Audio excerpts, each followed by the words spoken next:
Bismillah, wassalatu wassalam ala rasulillah. Assalamu alaikum wa rahmatullahi wa barakatuh. A'udhu billahi minash shaitanir rajim. Inna anzalnahu fi laylatil qadr. Wa ma adraka ma laylatul qadr. Laylatul qadri khayrun min alfi shahr. Tanazzalul malaikatu wa ruhu fiha bi'izni rabbihim min kulli amr. Salamun hiya hatta matla'il fajr. A'udhu billahi minash shaitanir rajim. حامim تنزيل الكتاب من الله العزيز الحكيم إنا أنزلناه في ليلة مباركة إنا كنا منذرين فيها يفرق كل أمر حكيم أمر من عندنا إنا كنا منذرين. Alhamdulillah, nous sommes la 20e journée du mois de Ramadan, l'1442, ce qui veut dire que nous débutons les nuits impaires aujourd'hui, la nuit de la 21e nuit, et tel que Allah subhanahu wa ta'ala nous l'a dit dans la grandeur du Coran, nous l'avons fait descendre dans la nuit de Laylatul Qadr, la nuit de la destinée. Et selon certains savants, le Coran a été descendu la 27e nuit du mois de Ramadan. Mais pour d'autres savants, c'est dans l'une des nuits impaires de la dernière décade que ça dit du 21e nuit, 23e, et tel que Dieu l'a dit, Bal huwa Qur'anul Majid fi lawhin mahfouz, c'est-à-dire que c'est le Coran glorieux qui était déjà maintenu dans la table, dans le livre gardé auprès de Dieu. Lawhin mahfouz, le Coran est déjà là, et on venait le réciter, l'apprendre, l'enseigner au prophète Mohammed. C'était pendant le mois de Ramadan. Et d'ailleurs, tous les livres révélés, tous les livres saints, que ce soit la Torah, l'Évangile, les livres d'Abraham, les livres de Moïse, tous ces livres-là ont été descendus pendant le mois de Ramadan. C'est pendant le mois de Ramadan que tous ces livres-là ont été descendus, aussi bien que le Coran.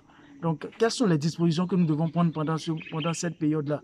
Parce que c'est une période très sensible. Nous avons eu la première décade au cours de laquelle nous avons dit que Dieu est là pour nous faire du bien. Il nous a fait du bien, il nous a donné sa miséricorde pendant les 10 premiers jours du mois de Ramadan. Nous avons terminé ça, nous avons entamé la deuxième décade. Et nous sommes en train de finir la deuxième décade hier. Donc, la deuxième décade qui était consacrée pour, décidément, le pardon de Dieu, au cours de laquelle le prophète nous a enseigné que c'est au cours de cette période-là que Dieu pardonne tous les péchés. Nous nous sommes donné cet enseignement-là entre-temps.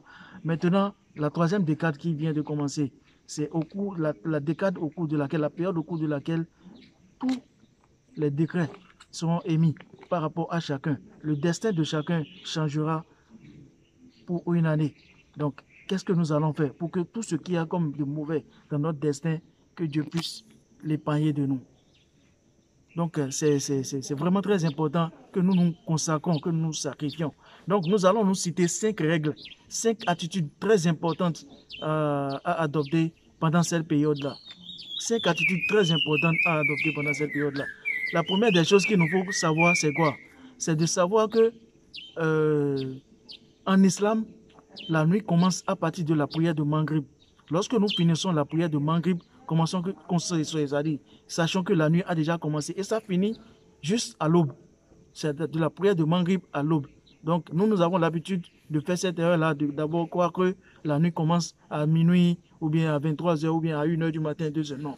En islam, la nuit commence juste à l'entrée de la prière de Maghrib. Ce qui veut dire quoi? Ce qui veut dire que la recherche de la nuit d'Al-Qadr, la nuit de la destinée, ça commence à partir dès l'instant que nous avons fini la prière de Maghrib. Et nous devons nous épargner de certaines choses très capitales pour nous. Certaines choses qui peuvent nous compromettre dans la poursuite de nos invocations. Vous savez, lorsqu'on nous demande de faire des provisions pour le Hajj, les provisions dont on nous demande de faire, toutes ces provisions-là sont également valables pendant le mois de Ramadan. Ce n'est pas seulement à Arafah. Quand on dit Wala Khofasa, Wala Fusoko, Wala Jidala. Donc, il n'y a pas du n'importe quoi à dire. Il n'y a pas de sorties inutiles à faire. Il n'y a pas il n'y a pas des discussions frivoles inutiles à faire.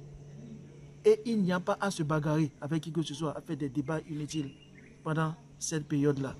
Ça, c'est la première chose qu'il faut retenir pendant